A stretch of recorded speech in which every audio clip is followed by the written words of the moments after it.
Живееме во време каде што цело време имаме, како што спомнати, микротрендови кои константно се менуваат, каде што социјалните мрежи доминираат и каде што цело време и тие се менуваат.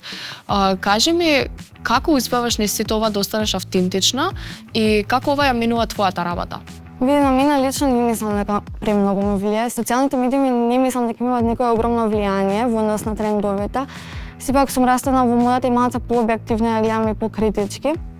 Но стварно наши нови генерации, младите, мислам дека тоа е главното влијание врз нивниот стил. Затоа и толку униформирано изгледаме си.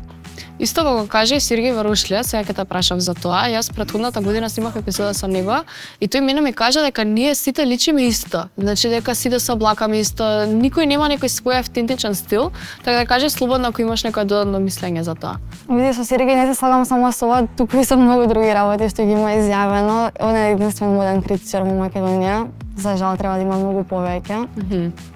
Тоа јас го кажав, тоа информираноста, мислам дека треба да има еден стоп.